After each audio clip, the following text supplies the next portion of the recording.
Power Ballad is about a lot of things, like all of John's movies, but I would say that what it's about in a larger sense is that Power Ballad is about what music does to people's lives, how it brings them together, how it separates them apart, how music contributes to an experience of being human, an experience of family and community, like all of John's movies.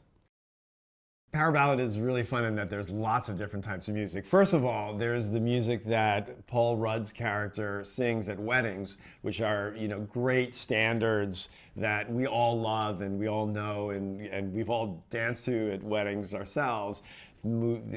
Songs by Stevie Wonder, I Wish, songs by Huey Lewis, Summer of '69, the songs by Thin Lizzy, The Boys Are Back in Town. Really great songs that we're all familiar with that are kind of reinterpreted by a wedding band.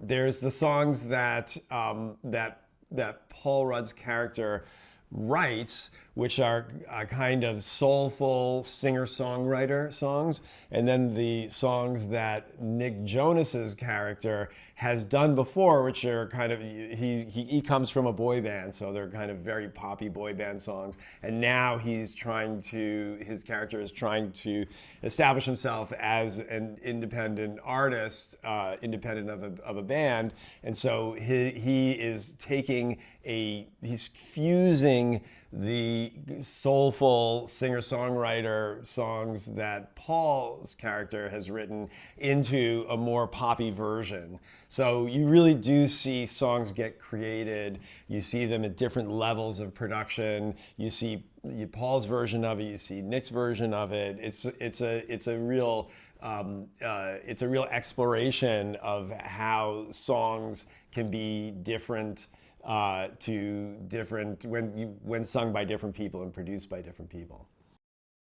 Well, the songs were written by Gary Clark and John Carney. John obviously is the writer and director of the movie, and Gary is a composer and songwriter. And John and Gary worked together on the songs for Sing Street, and they worked together on the songs for Flora and Son. They worked together the songs that we included in Modern Love, the TV series. So they've been writing together for over 10 years now. We recorded all of the music for those songs in a session at Grouse Lodge, which is in the middle of Ireland, in this farmland. It's just absolutely beautiful in these ancient buildings where where it feels like you're kind of like channeling these very primal creative strains that kind of go into it. We worked with some of the best musicians in Ireland, incredible guitarists and drummers and keyboardists, and then we worked with Paul and with Nick in Dublin, where they were recording their vocals to it, and the songs are all collaborations, and what Nick and Paul brought to each one of the songs is kind of a manifestation of their different personalities and their different singing backgrounds. Paul brings to this role, as well as every role he brings to, a real warmth. He is a warm person, and he's a funny person. His characters are all warm and funny, and so is this one. He's somebody who is lives a happy life.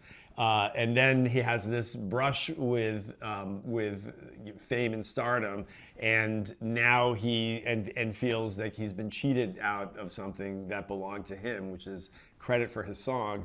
And then it turns his whole life around. His whole life falls apart. But even as he's falling apart and getting very frustrated with the situation and with his family and with his band members and with his life in general, there's still a warmth and humor that he brings to that. Nick Jonas's character is similarly warm and soulful, and he has an experience in Dublin that leads to the writing of this song that becomes a huge hit for him and changes his life, and both brings him together with his girlfriend and then pushes them apart from each other. And Nick has brought to this role an incredible authenticity that it's hard to picture anybody else doing this role with the kind of same balance of humanity and celebrity. And I think Nick's been living with that for 25 years now. And so he knows it, more than anyone else, and he knows how to make it feel real and how to kind of make it feel, grounded and human. And that's and he does an incredible job with it.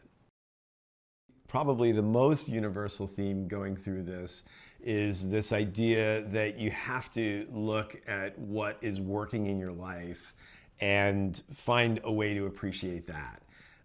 There's a little bit of a surprise at the end of the movie, but even leading up to the end of the movie, what Paul's character's big revelation is that the life that he thought was not enough for him was really the best life he could have had. And the process of going through his journey on this film is really a process of going back and appreciating what he had all along. And that's, I think, something that's a good lesson for all of us. I think we're all trying to find our best lives, and sometimes the best life is closer than you'd imagine.